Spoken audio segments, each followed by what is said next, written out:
दुनिया के विनाश लाला के प्रयोग में जुटा है। चीन एक ऐसे मुल्क के तौर पर अपनी पहचान बना रहा है जो कि मैन मेड डिजास्टर का कारण बनेगा। चीन क्लाउड सीडिंग से लेकर आर्टिफिशियल बर्फ और आर्टिफिशियल सूरज बना रहा है, जिससे न सिर्फ मौसम का चक्र उल्टा पुल्टा हो रहा है, बल्कि एशिया में बाढ़ और सूखे की स्थिति भी पैदा हो सकती है।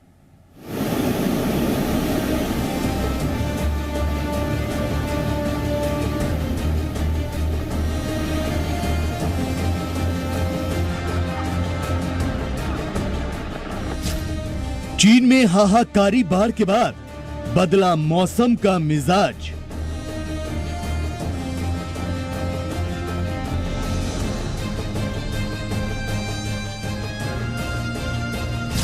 चीन में नदियां सूखने लगी। ये है महाविनाश का आगाज।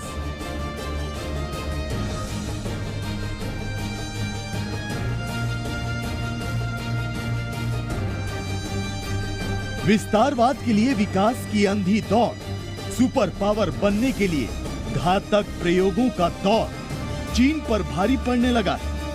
दूसरे देशों को कर्ज के जाल में फंसाने वाला चीन कुदरत के चक्रव्यूह में फंसता जा रहा है। ये दो तस्वीरें देखिए। पश्चिमी चीन में मूसलाधार बारिश ने सब कुछ जलमग्न कर दिया है। बारिश, बाढ़ और भूस्खलन से लोगों की जान जा रही है। तो चीन की सबसे बड़ी यांगशी नदी सूखने लगी है। जमीन में दरारें पड़ने लगी। खाद्यान्न और बिजली संकट एक बड़ी त्रासदी की दस्तक दे रहा है। चीन को लगता है कि वो तकनीक के दम पर कुदरत को भी अपने कंट्रोल में कर लेगा। उसे लगता है कि वो प्रकृति पर फतेह हासिल कर लेगा, लेकिन ये उसकी गलतफहमी है, जो न सिर्फ उस पर बल्कि भारत समेत पूरी दुनिया पर भारी, बहुत भारी पड़ेगी।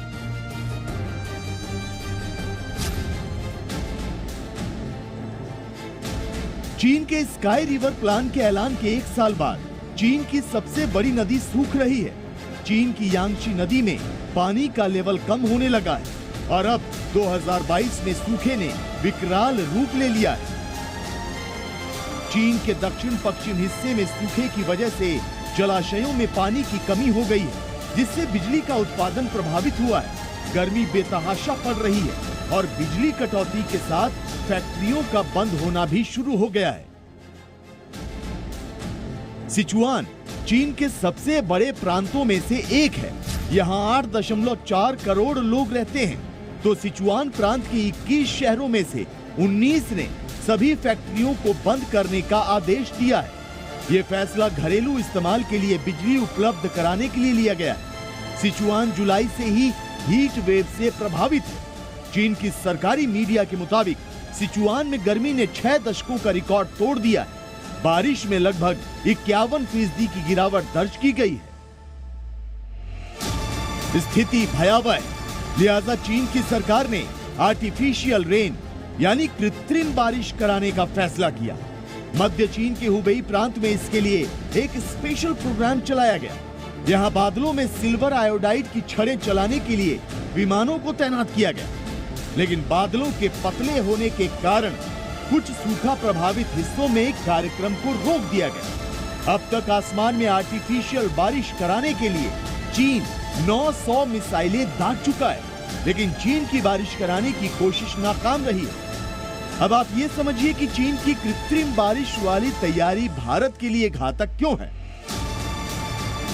दरअसल चीन अपने मेनलैंड के अलावा तिब्बत के पठार पर मानसून के बादलों को बरसाने की तैयारी कर रहा है, लेकिन इससे भारत की नदियों में पानी का जलस्तर बढ़ सकता है। तिब्बत के पठार से ब्रह्मपुत्र, सतलुज और सिंधु नदियां निकलती हैं, जो भारत में आती है।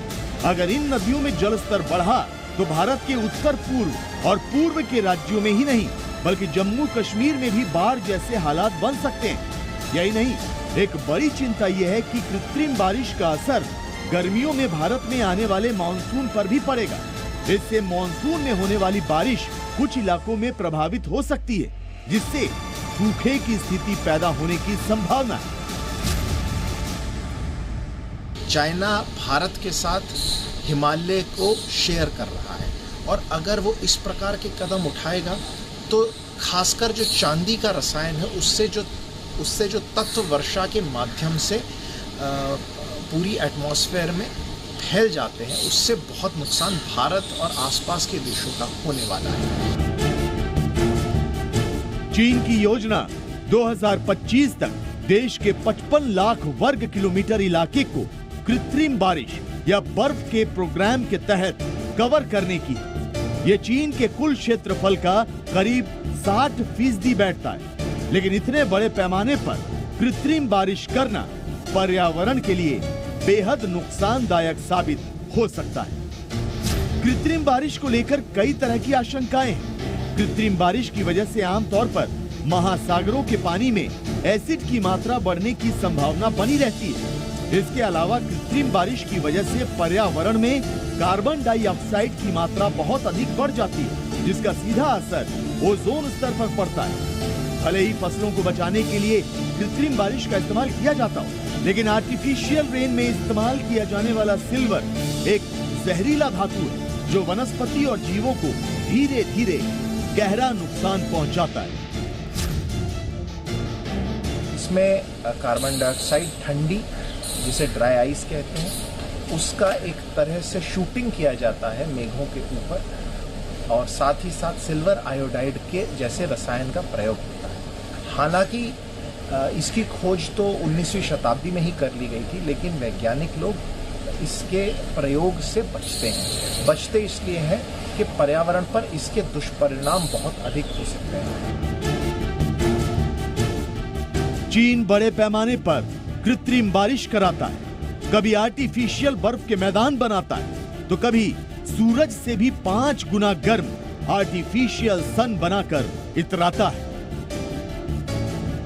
चीन मौसम को अपने हिसाब से ढालना चाहता है, लेकिन उसकी ये महत्वाकांक्षा दुनिया को विनाश की तरफ लेकर जा सकती है, मैन मेड डिजास्टर का सबब बन सकती है। सबसे पहले तो जानवरों के ऊपर, इकोलॉजी के ऊपर, और खासकर जो छोटे जीव हैं, जो कोशिकाओं वाले जो जीव हैं, जो खासकर आप देखेंगे कि हिमालयों की बड़ी बड़ी जो लेक्स हैं उनमें जो विचरण करते हैं, उनके जीवन पर इसका बहुत ही नकारात्मक प्रभाव पड़ेगा। साथ ही साथ मनुष्यों के ऊपर भी आर्गोरिया जैसी बीमारियां, साथ ही साथ हमारा जो एक एनीमिया होता है, जो हीमोग्लोबिन का एनीमिया होता है, जिसमें मिथ हीमोग्लोबिन के जो कण हैं, बहुत ज़्यादा कोशिकाएं जो हैं बहुत ज़्यादा बढ़ जाती हैं, बहुत खतरनाक होता है। कुदरत पर चीन के प्रयोगों ने एक बड़ा संकट पैदा कर दिया है। ये संकट सिर्फ एशिया तक ही सीमित नहीं रहेगा, बल्कि पूरी दुनिया को अपनी जद में ले लेगा। खाद्यान्न संकट तो पैदा होगा ही, उद्योग धंधे चौपट हो जाएंगे और बेरोजगारी हाहाकार का कारण बन जाएगी। Bureau report, C media.